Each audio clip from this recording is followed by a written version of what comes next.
Connaissez-vous tous les mystères du château de Chantilly? Aujourd'hui, Mathieu Deldic, le conservateur du patrimoine, nous fait découvrir des chambres ô combien fascinantes. Bonjour Mathieu, Bonjour Julien. vous allez bien? Très bien, bienvenue. Merci. On était venu vous voir l'année dernière pour découvrir la bibliothèque du duc d'Aumale, mais il paraît que le château de Chantilly nous a pas encore tout dit. Oui, le château est plein de trésors et de secrets surtout. Alors ici, on est dans les grands appartements du XVIIIe siècle, des princes de Condé. Ils sont bien connus, ils sont ouverts à la visite. Mais tout au bout, ici dans le salon de musique, vous avez cette petite porte dérobée, cachée, qui nous mène dans une nouvelle aile qui est fermée à la visite et qui nous permet de rentrer dans l'intimité du duc d'Aumale à la fin de sa vie. Alors nous voici dans cette aile un peu secrète. On est dans une ambiance complètement différente par rapport aux grands appartements, avec une première pièce qui est ici, que je vais vous montrer. On est dans la partie la plus ancienne du château, le petit châtelet d'entrée, érigé par le connétable Anne de Montmorency au milieu du XVIe siècle. Et c'est une pièce assez intime, mais paradoxalement très, très vide. On est dans la chambre du duc d'Aumale, celle qu'il a occupée le plus longtemps ici à Chantilly, au XIXe siècle, lorsqu'il a reconstruit le château, il a réuni la collection. Ce qui reste néanmoins, ce sont les décors, et ils sont exceptionnels. Vous avez ici une cheminée anglaise du XVIIIe siècle, unique en France, dans un style rocaille assez incroyable. On est dans les années 1760, et c'est un témoignage des décors de la maison d'exil du duc d'Aumale lorsqu'il était en Angleterre avant de revenir en France. Et puis des panneaux, deux de chaque côté, qui datent du XVIIIe siècle aussi, 1735. Au bout du couloir, nous attend un lieu encore plus surprenant.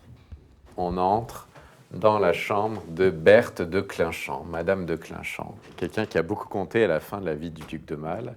On est vraiment dans son intimité, il y a plein de souvenirs, il y a tout son confort de l'époque.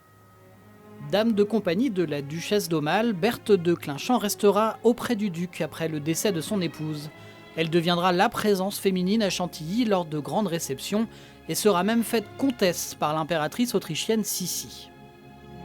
Elle a pris de plus en plus d'ampleur. C'était un peu la maîtresse de maison ici à Chantilly lorsqu'ils sont revenus d'exil. C'était officiel que cette dame soit maîtresse de maison, comme vous dites ? Alors c'est toute la question, et beaucoup d'encre a coulé sur le statut de Berthe de Clinchamp. En 1888, d'ailleurs, il y a eu des articles de journaux et des rumeurs très insistantes qui ont parlé d'un mariage morganatique entre le duc d'Aumale et Madame de Clinchamp. Et le duc a dû publier des articles démentant ces rumeurs. Il a toujours dit qu'il n'avait jamais épousé Berthe de Clinchamp. Néanmoins, elle avait un statut quasi officiel. Vous avez aussi des chambres aux éléments de décor parfois similaires, reflet de l'évolution des mœurs et de la vie quotidienne à la fin du XIXe siècle, comme en témoigne ce cabinet de toilette d'une grande modernité pour l'époque. Et j'imagine que c'est aussi important de préserver ces lieux aussi, c'est un autre héritage. En fait, dans cette aile la plus mystérieuse peut-être du château est conservé le plus grand secret du duc d'Aumale, c'est-à-dire cet amour, s'il a existé, ou cette amitié très proche. Et ces murs ont vu beaucoup de choses, et donc il faut les préserver, parce qu'on est face à une histoire beaucoup plus intime, beaucoup plus humaine aussi, par rapport à la grande histoire des princes de Condé ou toutes les collections des grands maîtres de l'histoire de l'art. Quelle était la véritable place de Berthe dans le cœur du duc d'Aumale ? À l'image de ces chambres inaccessibles aux visiteurs, il vaut peut-être mieux laisser planer sur cette histoire une part de mystère.